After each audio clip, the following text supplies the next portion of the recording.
Greetings to one and all, it's your old buddy Jay here, coming at you with another Countermeasures game changer. Today I would like to talk about a demo that dropped last night called Outriders. Now, Outriders is an up-and-coming cooperative role-playing third-person video game. You can get your tongue around that. It is developed by People Can Fly and published by Square Enix. It is actually coming out on April the 1st, but they have done what all good games do, which is they have released a demo before that release of the 1st of April, and to allow people to get their hands on it. And I think nothing sells your product better than getting it into people's hands, they've done exactly that. So last night at around 5 o'clock GMT, I downloaded this and thought, well, I'd heard a few good things about it. I'd seen a few trailers, so I thought, well, why not sort of download it and give it a go. So straight off the bat, I think that it is pretty obvious that it is yet another MMO clone in the style of Destiny and The Division. There is no escaping that. There's a lot of sort of the style obviously immediately lends itself to that. The marketing that's surrounding this is all kind of feeling very Destiny, which while I'm a bit sick of seeing it, it's no bad thing in terms of reaching the market that it's aiming for. Yes, what I thought I would do is maybe, being a designer and having been a designer for over 20 years, I would like to first talk about the design of this game, the look and feel of this game, the style of this game. So basically, straight off the bat, having played the demo myself for about 2 hours now, I can say that the style of this, like I said, it does lean itself towards a kind of Destiny feel. There is the art style, the drawings of the characters and the locations, they're all pretty impressive actually, and I think playing them on I played my demo on the PS5, and apparently it's 4K. I mean, who can tell these days? I mean, it looks pretty good, running at 60 frames a second. I'm hoping. I haven't actually checked to see if that is the case with the demo. I'm assuming so, but even though I'm unsure about that part, having played it, I can say that it does feel buttery smooth while you're playing it, which is a good thing, because obviously you want your screens to be your screen rate to be nice and high, and the frames to be nice and high, so that you're getting as much high def as possible into your retinas. But on the other side, it does weirdly feel a little bit floaty. Now I know that all MMOs tend to suffer from this a little bit, and historically there is a little bit of a there's so much going on in the world that the connectivity to the surrounding area for your character can often feel a little bit floaty. This one does as well. I think it's just a byproduct of MMOs in general, really. I felt that way about Destiny, and in Destiny 2, and I have played both of those games extensively, and I still feel that they don't feel fully connected to the world, so maybe it's just the style of that. So as you can see here, straight off the bat, you get to create your own character, which is always good to be able to personalize it yourself. I feel that that adds another level of this is mine kind of level of connectivity for the user. I feel that the choices for your character were a little bit limited. There's not that much difference between the faces of people. The skin colours all a little bit. I mean, there's 5 choices there for the skin colour and the eyes, and it's a little bit generic. The facial hair stuff's a little bit generic. I'm hoping that that's something that develops in time. So like with The Witcher 3, obviously, you had the option to go off and get your hair styled and your beard trimmed and all that kind of stuff, and as time went on they added more elements to that. The same with The Division 2. There was a moment where you could go after you unlocked a certain amount of the game, you could go and have your character update him in a more again, it was slightly generic, but you had the opportunity to go in and change the hair colour and stuff like that. I was hoping I was like a kind of nice bright red hairstyle on all of my guys, all the characters that I create, but unfortunately this option Didn't give me, I didn't get the option to do that. I get the option to add scars and earrings and things like that, which again, I just feel like it's a bit done to death. Do something a little bit more interesting. Make those scars kind of like neon or something, or just do something a little bit more creative and give people a sort of wider set of choices there. Because make it your own. I have a feeling that whatever combination I've come up with here for my own character, there's a strong chance that a lot of other people have come up with exactly the same character. So I am going to just talk a little bit about the story for a second. Outriders is a third-person shooter with a mixture of elements from role-playing games. At the start of the game, you create your character, obviously, as you just saw, and then as the game develops, you get to choose from 4 different classes, but we'll get to that a little bit later. So the story is that humanity's efforts to colonize the alien planet Enoch went astray as the expedition team encountered a massive energy storm. So as you can see here, you're first arriving at this planet.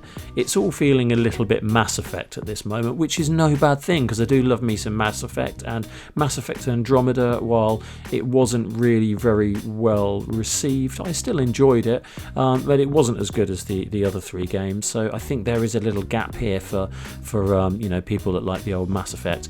Now I will also say that having played Destiny and the Division and all of those kind of large open world shooters, I do think that they immediately suffer from a slightly crappy story at the start. Destiny, I can't even tell you what happens to kickstart Destiny. The Division's so lame. Like the story sort of trickles in every now and again, but really it's just an excuse to get you running around shooting people, and the story kind of falls by the wayside. Anything that was interesting about it, ultimately in the Division, there was Black Friday, someone put some chemicals on some money, I think, and then there was a massive pandemic and everybody died, and now we're all shooting each other. So I think it was a bit lame.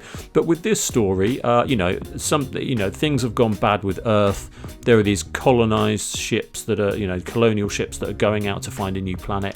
They find this planet Enoch, and as they land on it, they realise that there's other wildlife there that that you could interact with. So I'm getting some Anthem vibes, which is never a good thing, because Anthem wasn't a very good example of how these games work together. Again, Anthem had no story at the start of it. It didn't feel like they were setting everything up right.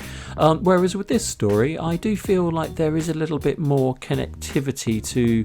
It doesn't feel so far disconnected from sort of real life in the future, if you like. It still feels a little bit like it's connected to Earth, and these are real people, and there's a slight background to the story, or it might be slightly generic, but actually it's done quite well. And then this early these early cutscenes where you can interact with some of the different characters, the voice acting is actually quite good.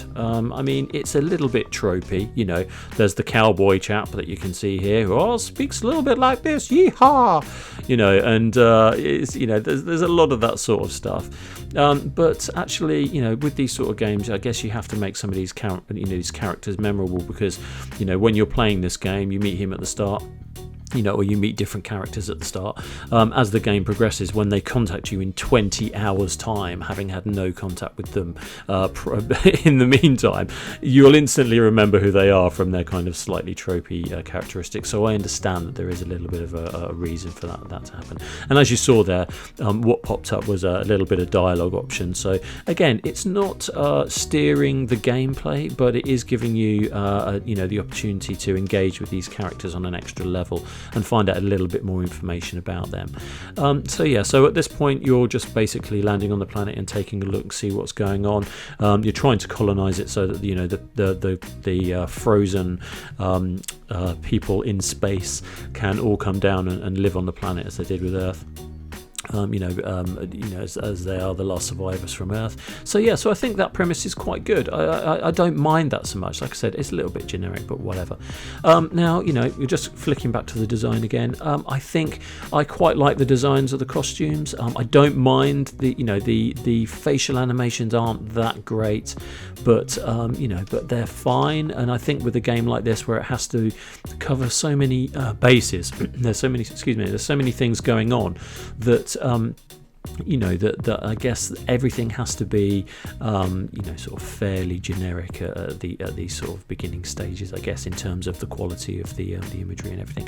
But again, looking at this, the surrounding fauna looks fine, the grass work and the textures and everything seems to be pretty well done. I mean, People Can Fly have been around for a little while. I mean, their original, my only real knowledge of them is that they did Bulletstorm years and years ago, which is a little bit of a sort of a deep cut, I guess, but that was released on PS3, and then I believe there was a PS4 version where they upgraded it. It was free on the PlayStation Plus for a little while. So they've been around for a while, and they've obviously been working on this for a while, and they have taken all of the elements that these MMO, from all the successful MMOs, the things that people like, and have combined them into one game. So so what you've got here is your main character here obviously feels very Gears of War. That's always been a very popular franchise. People like that. The button controls for the shooting and the reloading obviously is the kind of generic standards. So there is a cover system in this, which again, Gears of War set up years and years ago, and other games such as The Division have since copied. There is a little bit of a kind of Fallout vibe to this, so going around and talking to different characters and finding out a little bit more information. That there's definitely an element of that to this, which again is no bad thing. Destiny is obviously, I've mentioned it a few times before, but it's obviously a huge pull for these kind of games. People love Destiny. I'm hoping that this game feels a little bit more interesting to me. I always feel like the first person sort of shooter version of these kind of games, even though you're meant to be more immersed because it's first person, I always find it's more fun to see your character.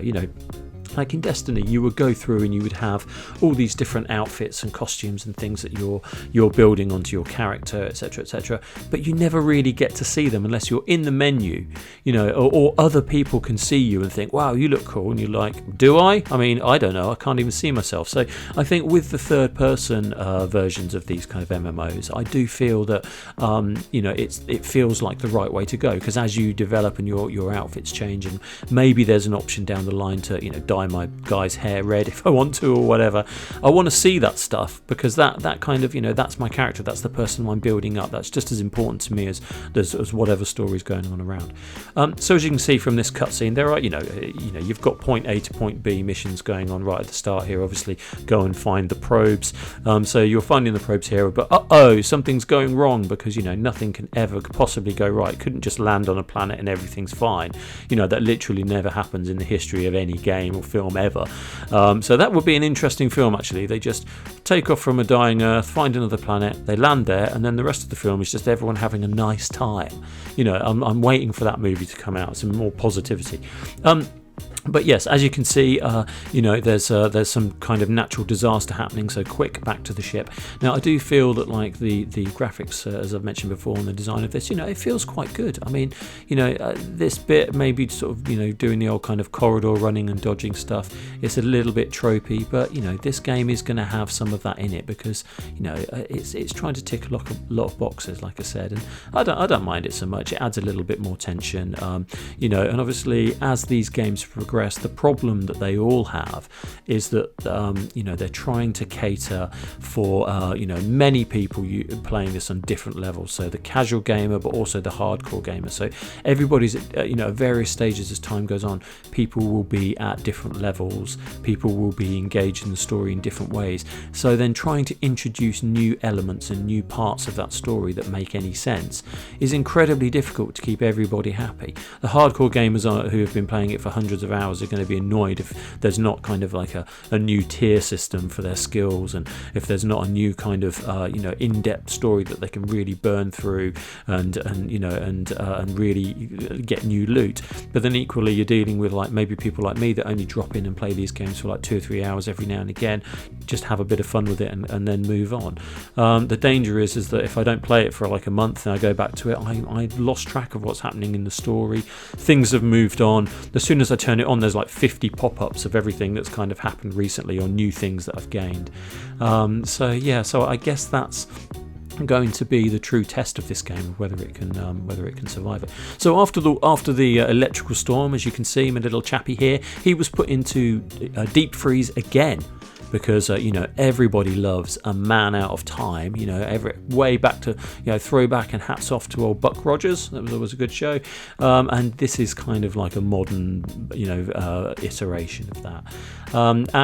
So now obviously you've been in cryostasis for a certain amount of time, and you don't know how long for. You were injured, and obviously you were hit by this strange lightning storm, where you obviously gained some crazy powers that nobody really truly understands. And now you're coming out, and obviously time has moved on, so it's a kind of the end of the Evil Dead 2, where he sort of steps out of the cave to see where he is in history and what's happening, and obviously the world's gone to total chaos, which is what's happening here. So they've whoever these marauders are that are running the place, they've obviously discovered you and decided that you're an enemy if you're not on their side. So again, while you're playing this, you do still get that kind of Bulletstorm feel to the characters. Like I said, it's a little bit floaty, but again, I feel that a lot of games have attempted to do this sort of vastness, and to tackle these vast stories, and they haven't always been successful. But I am hoping that after years and years of them making mistakes, shout out to you, Avengers, because that obviously the single player was good, but they just absolutely bombed on the kind of MMO side of that. It's just not been very successful. I'm really hoping that firstly, this is the last game of its kind, because I am sick of seeing these. Secondly, I hope this does really, really well, because I would like to invest some time into something like this, and I'm getting good vibes from it. It's ticking all the boxes for me. I love Mass Effect, I love me Fallout and Destiny and Gears of War and all that stuff, and this seems to be borrowing from all of those. Now obviously you get to a certain point in the game where you have to choose your path. You can play as a variety of different characters, as you can see here. You can be a trickster who has the ability to manipulate time. You can be a pyromancer who manipulates fire.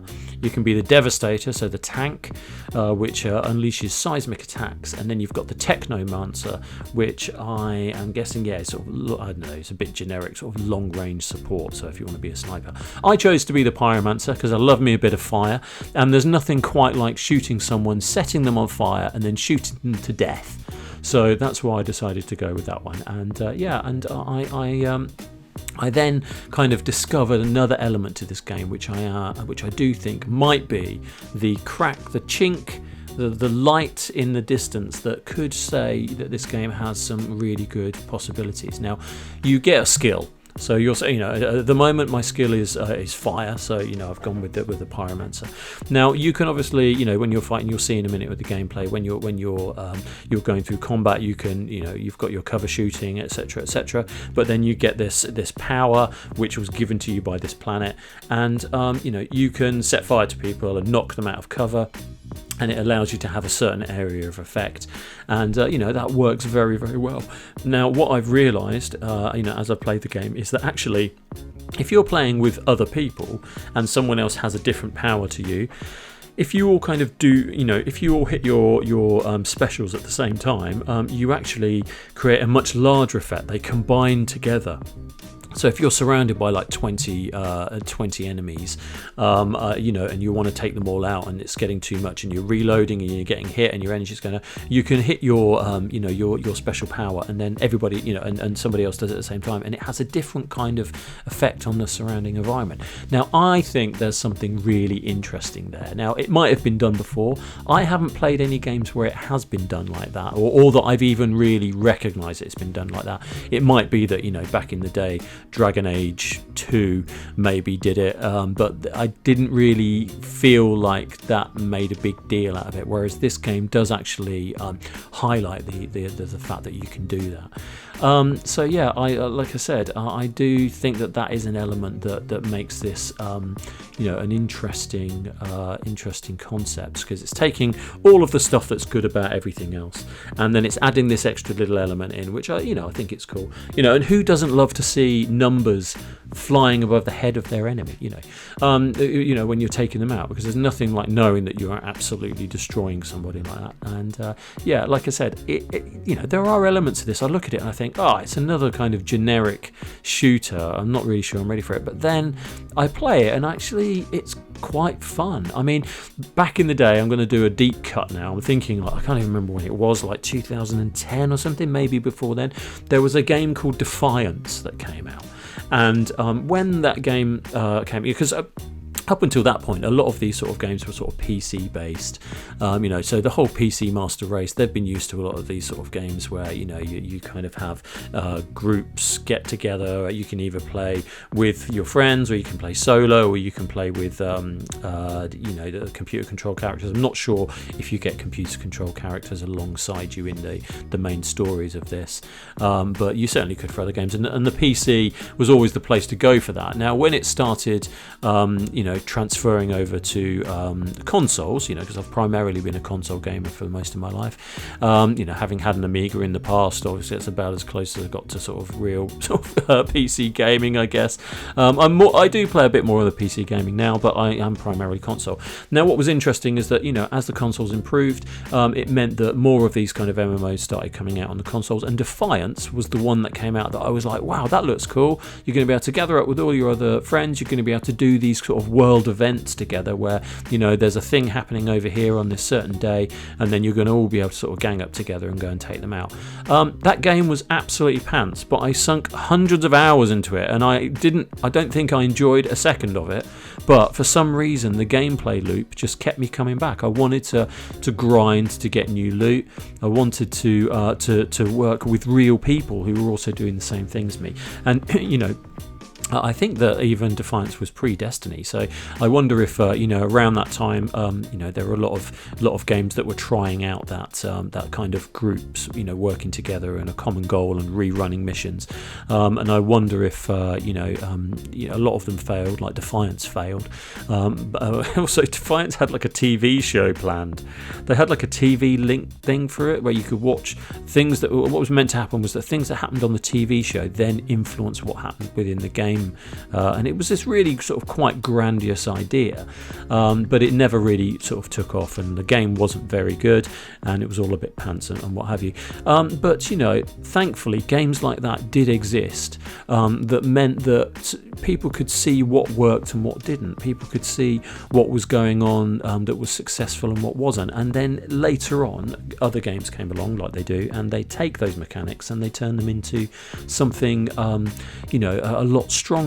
Now recently in the news there has been a thing about Shadow of Mordor, and I can't even remember who the publisher is for that now. It might be EA, I'm not sure, but I know that they were trying to copyright the Nemesis system in that game. Now the Nemesis system is basically a system where you can you fight against certain characters, and those characters remember who you are.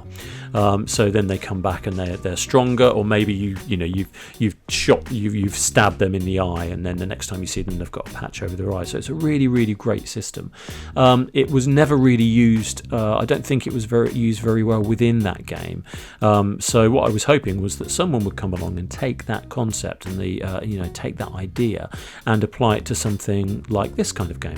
Unfortunately, this game doesn't have it in it because, like I said, they're trying to copyright that. In fact, I think they might have even copyrighted that, despite Shadow of Mordor being based on 100 other games and has nicked all the ideas from 100 other games like Assassin's Creed and all that kind of stuff. That one thing that was in that game, I was hoping that would possibly transfer to other games, because it makes it a much more personal experience for you. My experience with fighting various characters in that game was very different to somebody else, depending on how the combat went and who you lost fights to or who you won against.